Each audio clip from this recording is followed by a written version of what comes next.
E esse tratamento genético que a gente está falando, né, que é um tratamento, a sua especialidade, ele ajuda também na questão do treinamento, né? Vamos falar da musculação. Vamos falar dos... Ou no geral, vamos falar da Performance. performance, da performance, musculação. tá. Ele ajuda bastante, então? Pode. Cara, é assim, ajuda Tá. porque a partir do momento que eu entendo como é a composição genética e o tipo de fibra muscular predominante naquela pessoa, eu consigo direcionar ela para um tipo de treinamento mais adequado. Então, para o pessoal entender, existem dois tipos de fibras musculares, né?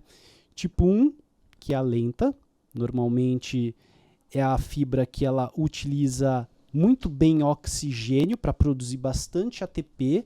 Então, é a fibra do atleta maratonista de provas de longa distância, normalmente aquele biótipo mais longilíneo, magro e que aguenta fazer provas de longa duração. Tá?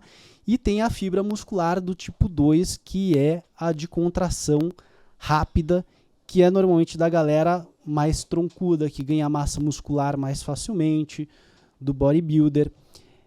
O exame genético ele me dá a noção de que tipo predominante de fibra essa pessoa tem. E aí isso facilita muito na hora de eu orientar um treino. Então, você falou de nascer jacaré e tal, né? Então, imagina que uma determinada pessoa ela queira treinar alguma atividade física, mas que para ela tanto faz o que ela vai treinar. Ela quer treinar aquilo que ela tem uma propensão, uma probabilidade genética de se dar melhor.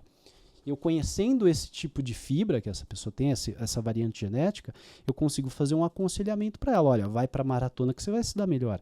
Vai puxar um ferro, vai fazer uma musculação que você vai se dar melhor. Ou não, tem o contrário também. Se a pessoa fala, olha, eu quero ser um bodybuilder, né? É o que eu acabei de falar. Tudo é treinável, né?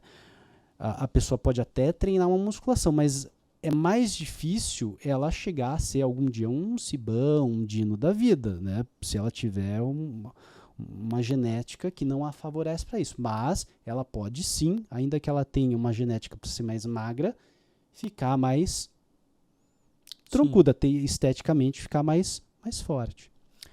O legal você ter falado isso daí, que é bacana, porque a gente começa a avaliar que a medicina vem avançando cada vez mais, né? Cada ano, entra ano, né? Sai ano, ela vai avançando. Na época de faculdade, se eu estiver falando besteira aqui, você pode me corrigir. Tá, claro. Eles faziam a coleta de fibra com um pequeno corte e tirava, se levava pro laboratório e sabia qual Biópsia. era.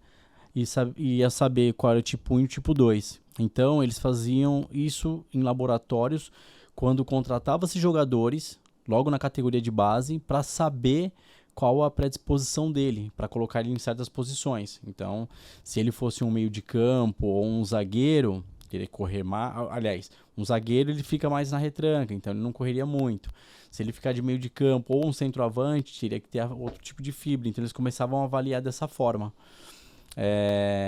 Era isso mesmo antigamente? Existia, a gente fazia essa biópsia para olhar ali no microscópio o tipo de fibra, só que hoje, através da coleta da saliva, eu sou muito menos invasivo e tenho muito mais informação.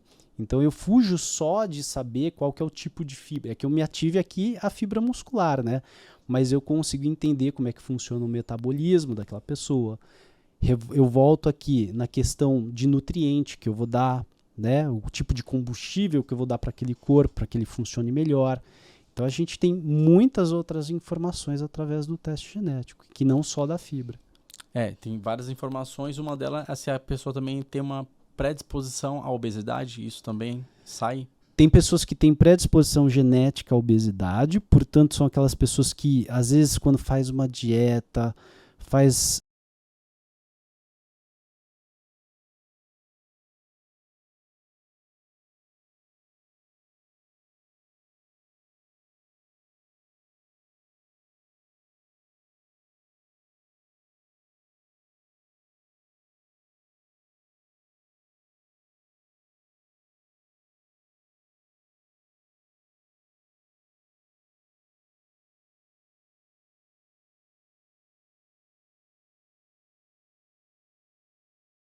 elasticidade.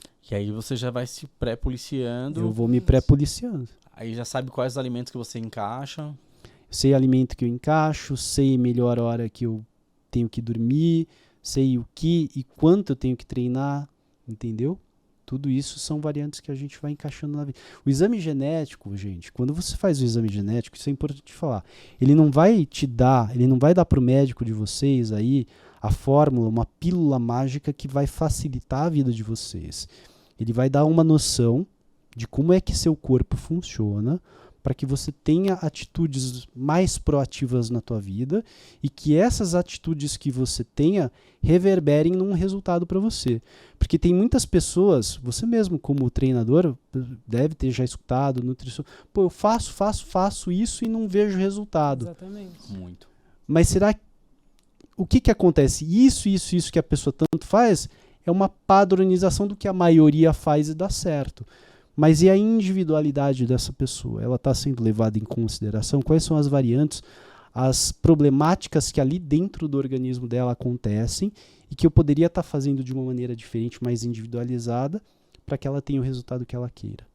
Exatamente. A questão genética é isso. É, às vezes, um pequeno detalhe que, no seu caso, tem que ser diferente. Ou tem que fazer um pouco mais.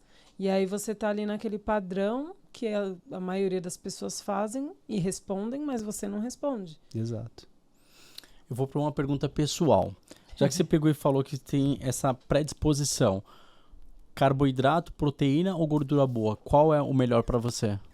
Para mim, fibra, legume e verdura, Tá. né, e proteína são indispensáveis para mim.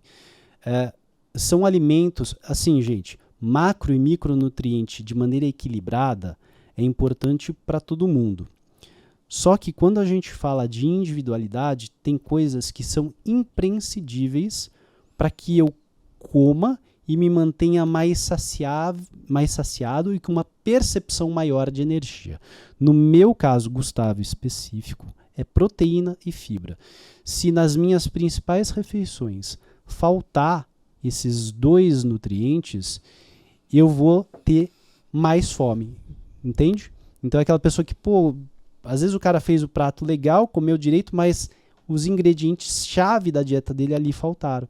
Isso vai fazer com que ele tenha fome mais rápido e fique mais propenso a sair, escapar da dieta, gere uma ansiedade, e a ansiedade normalmente mexe com a cabeça da pessoa e faz com que ela peça comidas hiperpalatáveis, calóricas, doce, salgado.